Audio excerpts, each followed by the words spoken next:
नमस्कार दोस्तों, स्वागत है आपका हमारे YouTube चैनल बायोगैनर क्लासेस में। तो चलिए एक बात आपको बता दूं कि ठंड काफ़ी पड़ने लगी है तो पढ़ने का मन भी नहीं होता होगा, लेकिन फिर भी आपको पढ़ना है क्योंकि आपके एग्ज़ाम 4 जनवरी से स्टार्ट हैं MJPRU बरेली यूनिवर्सिटी से। ओके, तो थंबनेल पे आप लोगों ने देखा होगा MSc जूलॉजी और हम बात कर रहे हैं फर्स्ट सेमेस्टर 2024 वाले स्टूडेंट्स के लिए। पेपर सेकेंड है आपका एनिमल फिजियोलॉजी और इसमें बहुत ही इम्पोर्टेंट क्वेश्चन जो आपका है कार्डियक साइकिल इन मैमल्स, या ऐसा भी हो सकता है कि कार्डियक साइकिल इन ह्यूमन। ठीक है, कुछ भी हो बिल्कुल सेम ही है, बस थोड़ा सा डिफरेंस होगा जो आपको वीडियो में पता लग जाएगा। तो कार्डियक साइकिल इन मैमल्स को हम देखेंगे, ये चाहे आपका शॉर्ट में आए चाहे लॉन्ग में आए, बहुत ही इम्पोर्टेंट है। चलिए, क्वेश्चन है 6 आपका है। जो लास्ट वीडियो थी उसमें मैंने 5 क्वेश्चन कराए थे और उसको मिला करके ये 6 क्वेश्चन है। तो discuss the cardiac cycle in mammals with the help of a labelled diagram, यानी स्तनधारियों में हृदय चक्र पर लेबल युक्त चित्र की सहायता से चर्चा करें। मतलब आपको डायग्राम भी इसमें बनाना है। तो हेडिंग डाल लीजिए, लॉन्ग आंसर आपका 6 है। हेडिंग पड़ेगी कार्डियक साइकिल इन मैमल्स। ठीक है, तो जैसा कि मैंने आपको बताया काफ़ी इंपॉर्टेंट है, चाहे लॉन्ग में है चाहे शॉर्ट में, मैंने काफ़ी डिटेल में इसको लिखा है। तो और एक बात और, जब आप लोग वीडियो देखते हो तो इसे पहले ही लाइक कर दिया करो, क्योंकि आप लोग देखते देखते फ्लो में भूल जाते हो, वीडियो को लाइक नहीं करते हो, इसीलिए मेरी वीडियो रैंक नहीं होती और व्यूज़ कम आते हैं। तो प्लीज़ आप लोगों से रिक्वेस्ट है कि चैनल को सब्सक्राइब कर लो और वीडियो को लाइक ज़रूर कर दो। ठीक है, ऐसा ही कंटेंट आपको मिलता रहेगा। कार्डियक साइकिल वो प्रक्रिया है जिसमें दिल के 2 भाग हों। ठीक है, कौन कौन से?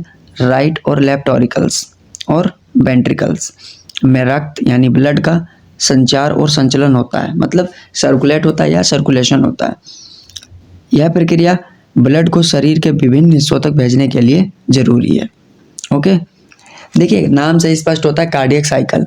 हम कार्डियक साइकिल में देखेंगे कि जो हृदय होता है वो पूरी बॉडी में, ठीक है, आपके बालों से लेकर आपके अंगूठे तक कैसे ब्लड को फ्लो करता है, पूरी बॉडी में जहाँ जहाँ भी सेल्स आपकी मौजूद हैं वहाँ ये ब्लड को पहुँचाता है। अब ये कैसे पहुँचता है इसको हम समझते हैं। ठीक है, तो सबसे पहले हमें हार्ट की स्ट्रक्चर पता होनी चाहिए कि हार्ट को जब हम काटते हैं तो उसके अंदर क्या क्या स्ट्रक्चर्स होती हैं, उनके नाम हमको याद होने चाहिए।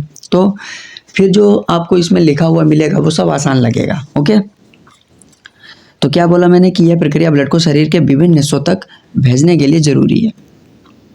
कार्डियक साइकिल में कुल 4 प्रमुख चरण होते हैं। चरण बोले तो स्टेप्स। ठीक है, कितनी स्टेप होती हैं? कुल टोटल इसमें 4 स्टेप होती हैं, यानी 4 स्टेप होती हैं। कौन कौन सी?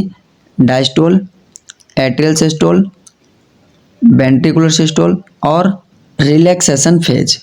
ओके, ध्यान से देख लो, diastole, atrial systole, ventricular systole और रिलैक्सेशन फेज। इस पूरे चक्र को हार्ट रेट के अनुसार हार्ट बीट के रूप में महसूस किया जाता है। कार्डियक साइकिल की प्रक्रिया को समझने के लिए हम इसे 4 प्रमुख चरणों में बांट सकते हैं। ओके, प्लीज़ वीडियो को लाइक कर देना। तो सबसे पहले हम हार्ट के स्ट्रक्चर को देखते हैं कि क्या क्या होता है। ओके, ध्यान से आप लोग भी देख लेना, इसको याद कर लेना। तो ये है SVC, इसका मतलब क्या हुआ? सुपीरियर वीना केवा। ये है आपका इन्फीरियर वीना केवा। ठीक है, और मेन चीज़ देख लीजिए। तो सबसे मेन जो होता है वो होता है राइट वेंट्रिकल। ठीक है, ये जो स्ट्रक्चर आपको दिख रही है ये राइट वेंट्रिकल है। ओके, और ये है लेफ्ट वेंट्रिकल। ठीक है, और इनके जो वाल्व होते हैं उनको भी देख लो। चलो एक चीज़ और देख लो, लेफ्ट एट्रियम और ये है आपका राइट एट्रियम। ठीक है, चलिए अब ये जो वाल्व होते हैं इनको भी देख लो। ये है आपका मिट्रल वाल्व और ये है एओरेटिक वाल्व। ठीक है, जो यहाँ पे है ये आपका एओरेटिक है और जो ये वाला ये मिट्रल है, और ये पल्मोनरी वाल्व है। ठीक है, ये जो आपको दिख रहा है, और ये वाला ट्राइकस्पिड वाल्व है। ठीक है, ये स्ट्रक्चर आप लोग ध्यान से देखना।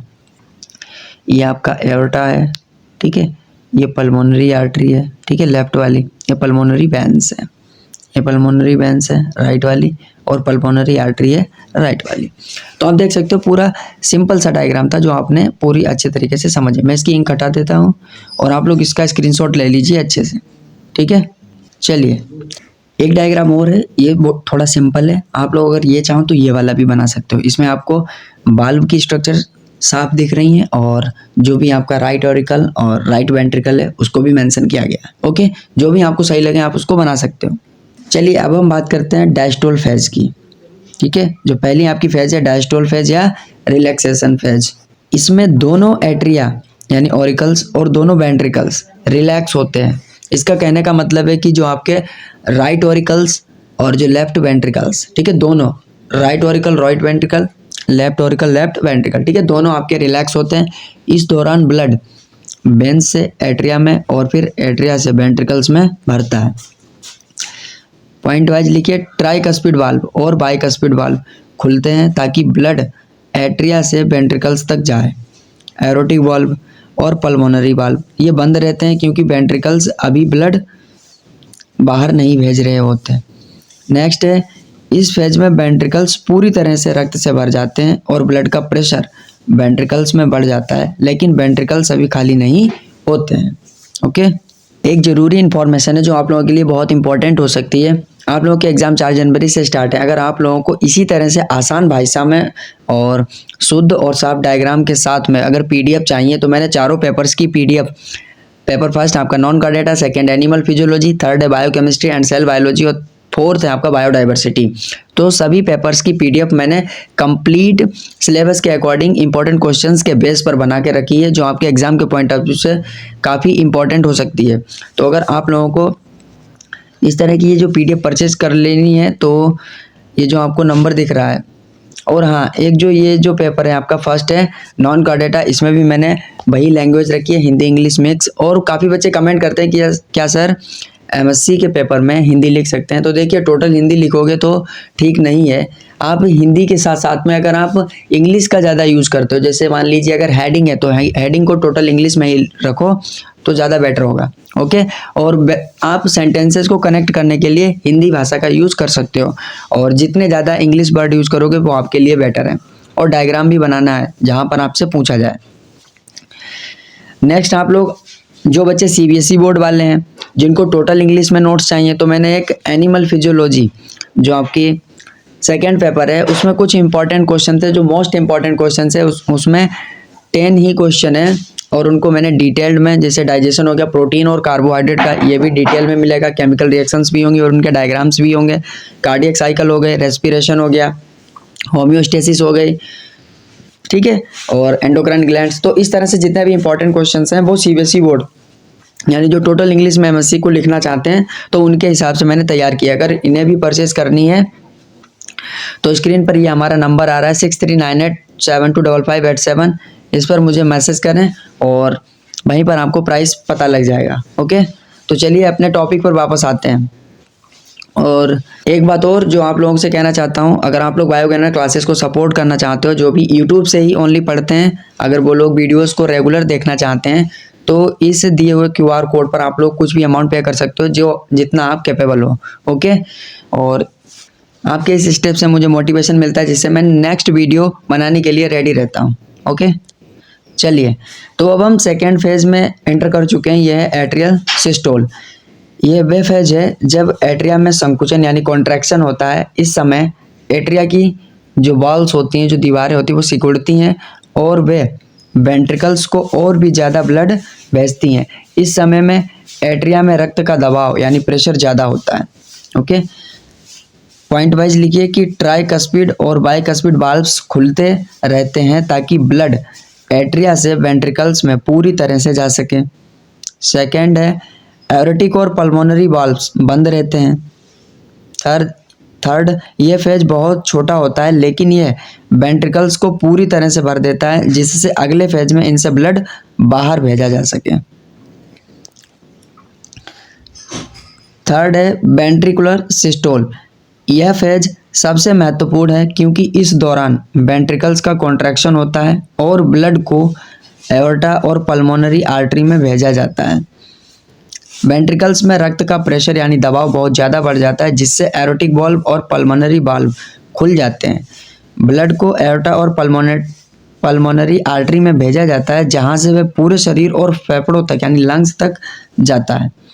इस फेज में ट्राइकस्पिड वाल्व और बाइकस्पिड वाल्व बंद होते हैं ताकि ब्लड केवल बाहर भेजा जा सके और वेंट्रिकल्स में वापस ना आए। वेंट्रिकल्स के कॉन्ट्रैक्शन यानी संकुचन के बाद यह फेज खत्म हो जाता है और वेंट्रिकल्स फिर से रिलैक्सेशन की अवस्था में चले जाते हैं। नेक्स्ट और लास्ट है शायद रिलैक्सेशन फेज और डायस्टोल फेज यानी रिटर्न्स। यह फेज तब आता है जब वेंट्रिकल्स से ब्लड बाहर जा चुका होता है। इसके बाद वेंट्रिकल्स रिलैक्स होते हैं और फिर से एट्रिया में ब्लड भरने की प्रक्रिया शुरू होती है। एओर्टिक वाल्व और पल्मोनरी वाल्व बंद हो जाते हैं क्योंकि यह ब्लड बाहर नहीं जा रहा। ट्राइकस्पिड वाल्व और बाइकस्पिड वाल्व फिर से खुलते हैं जिससे ब्लड एट्रिया से वेंट्रिकल्स में भरता है। यह फेज वेंट्रिकल्स की फिर से भरा हुआ तैयार करता है ताकि अगले कार्डियक साइकिल के लिए तैयार हो सके। तो आप लोग देख रहे हो कि जितनी भी फेज मैंने अभी तक पढ़ाई आपको, इनमें सब में वाल्व का बहुत ही इंपॉर्टेंट रोल है। कभी खुलते हैं कभी बंद होते हैं, बस आप लोगों को यही चीज़ ध्यान में रखनी है। ओके, पूरी कार्डियक साइकिल आपके दिमाग में बस जानी चाहिए। एक डायग्राम ये है, आप लोगों को अगर ये वाला बेटर लगे तो आप ये देख सकते हो। तो कौन कौन से वाल्व हैं हम उनकी बात कर रहे थे। ये है आपका ट्राइकस्पिड वाल्व, ठीक है, ये खुलता है बंद होता है, ठीक है। और ये है आपका मिट्रल वाल्व, एरोटिक वाल्व, ठीक है, और ये है पल्मोनरी वाल्व, ठीक है। तो आप देख सकते हो अगर यहाँ से ब्लड आ रहा है, ठीक है, या जा रहा है, तो ये वाला वाल्व ओपन या क्लोज होगा। तो इस तरह से मैं इसकी इंक हटा दूँ, इसको आप अपने आप खुद ही समझ सकते हो बेटर। ये एक एनिमेशन देखिए, गौर से देखिए कैसे ब्लड अंदर आता है, कौन सी चीज़ बंद होती है और कौन सी चीज़ खुलती है। तो ये एनिमेशन आपको शो कर रहा है कि किस तरह से जब ब्लड अंदर आता है तो कैसे ये वाल्व खुलते हैं, ठीक है। तो ध्यान से देखिए, मैं थोड़ा टाइम आपको दे रहा हूँ और आप लोग अपने आप समझ जाइए। आप सिर्फ वाल्व देखिए, ये जो वाल्व है यहाँ पर मैं थोड़ा हाईलाइट करता हूँ।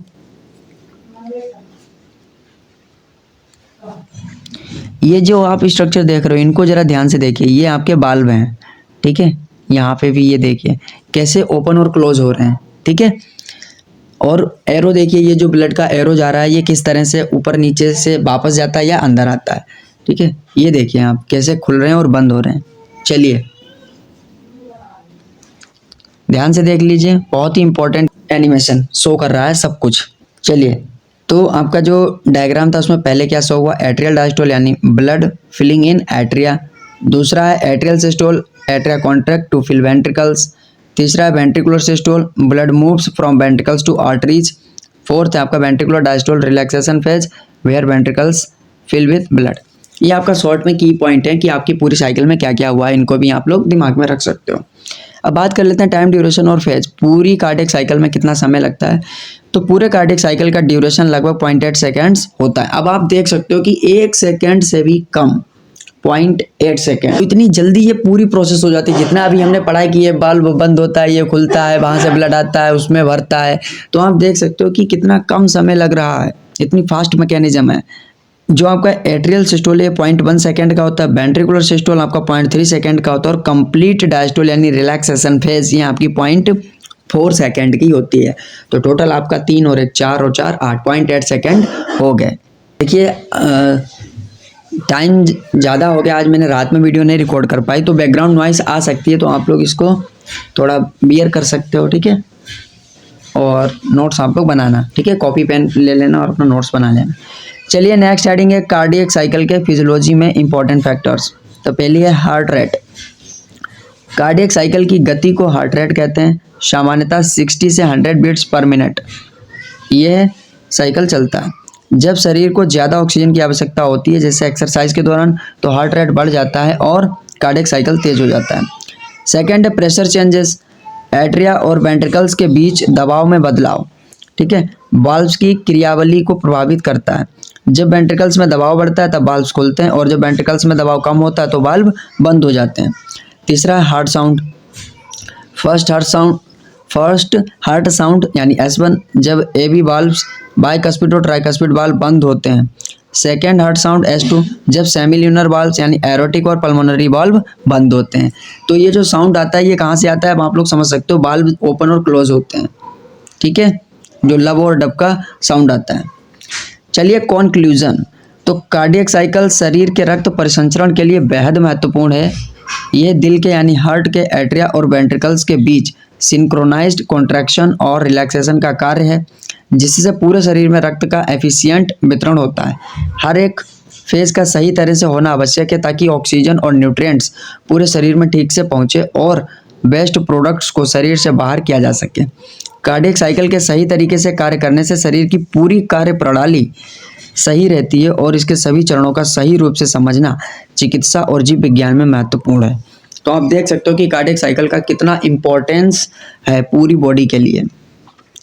तो अगर आप लोगों ने वीडियो को लास्ट तक देखा है तो मैं आपको वेरी वेरी थैंक यू बोलना चाहूँगा और आपसे एक रिक्वेस्ट करूँगा कि अभी तक अगर आपने वीडियो को लाइक नहीं किया तो प्लीज़ वीडियो को लाइक कर दीजिए और चैनल को सब्सक्राइब कर लीजिए। ओके, और जिन बच्चों को नोट्स या पीडीएफ परचेज करनी हो तो दिए हुए नंबर पे व्हाट्सअप मैसेज करिए और आपको वहीं पर प्राइस बता दिया जाएगा और आपको पे करने के बाद में आपको नोट्स भेज दिए जाएंगे। चलिए मिलते हैं नेक्स्ट वीडियो में, तब तक के लिए बाय बाय और आपके आने वाले एग्जाम्स के लिए बेस्ट ऑफ लक।